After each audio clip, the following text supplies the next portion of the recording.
Giacomo Puccini es un compositor conocido, desde luego, en todas partes del mundo. Parte de las óperas más divulgadas son de autoría de Giacomo Puccini. Pensemos en la propia Madama Butterfly, por supuesto, en La Bohème, en Tosca, Turandot. Puccini es un autor de un catálogo no demasiado extenso, pero sí un catálogo particularmente exitoso.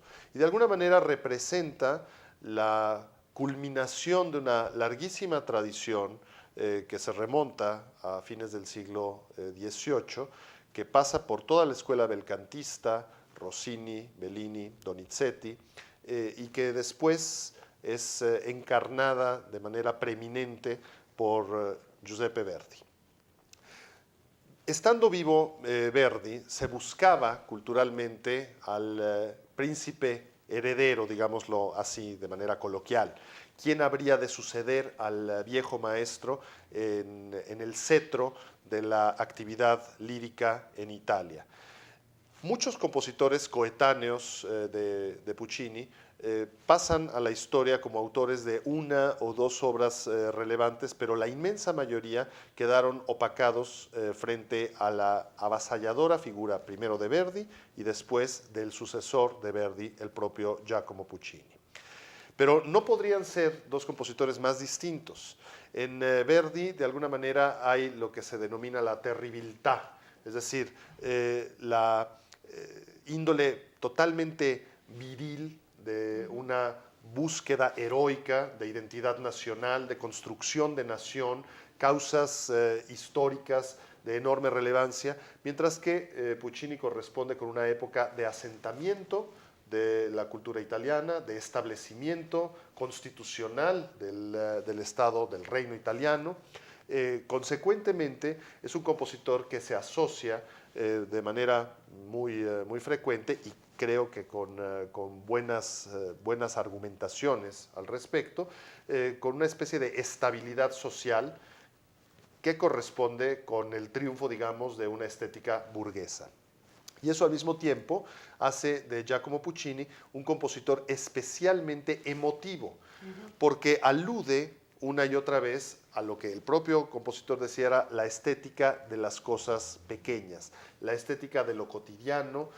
No se trata de buscar figuras heroicas, trascendentes, sino más bien caracteres, y en este caso quisiera que abundáramos al respecto, Juliana, caracteres de carne y hueso que ocurren, sus dramas, sus historias, en un momento específico. ¿Cuál es ese momento? Es materia de reinterpretación escénica, por supuesto, pero quizá una de las características más vigorosas, más elocuentes de la estética pucciniana, además, desde luego, de su formidable línea melódica, su capacidad para construir frases musicales que son absolutamente conmovedoras, quizá el otro ingrediente sea que toca siempre a los individuos en algo que les concierne, en algo con lo que se pueden identificar. Tú has mencionado que Butterfly es una historia que puede ocurrir. ¿Cómo funciona la estética de Puccini con esta aproximación tuya? Yo siento que Puccini es un gran conocedor del alma, ¿no? Como un gran psicólogo. Sí, y muy en las cosas pequeñas, pero también en el tiempo, la revolución industrial, ¿no? Ya en ese momento es un momento de paz, pero es la paz antes de la tormenta.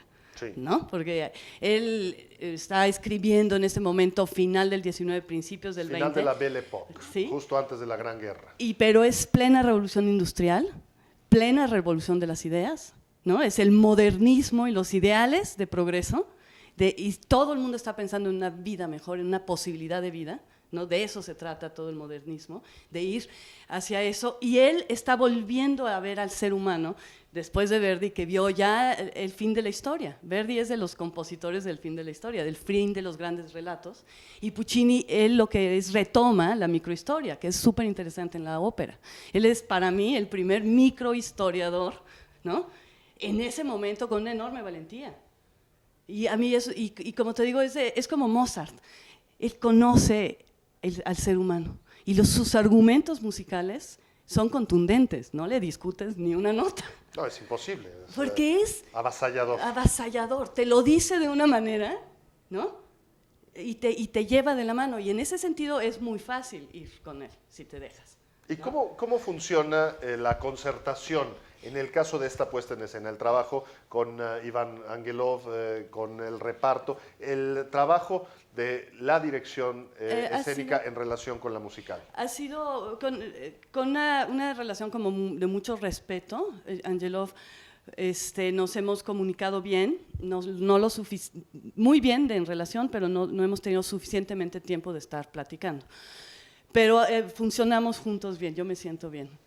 Y con el elenco, que ha sido padrísimo, porque es un elenco que ha hecho 20,000 veces Madame Butterfly, y ha sido deliciosa la plática, ¿no? Así, cuando como frescura, como redescubrirla. Sí, yo de repente le digo a Madame Butterfly, no sonrías en la primera...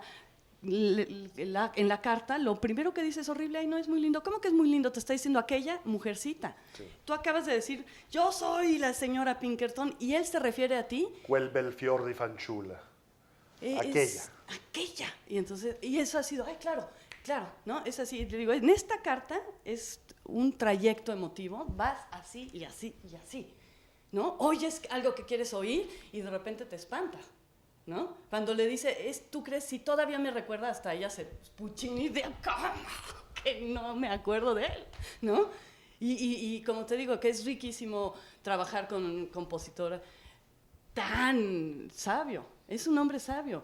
Bueno, ¿no? Conoce el alma, el área de arrepentimiento de Pinkerton, que todos odiamos a Pinkerton. Adiós, Fiorito Asil. Nosotros, bueno, ya somos un equipo de puras mujeres, y se nos aparece Pinkerton y todos ya le volteamos la cara al tenor.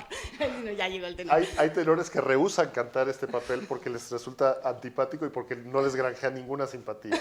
No, pero José es buenísimo. Pero ya por estar bromeando se me fue el hilo de lo que estaba diciendo.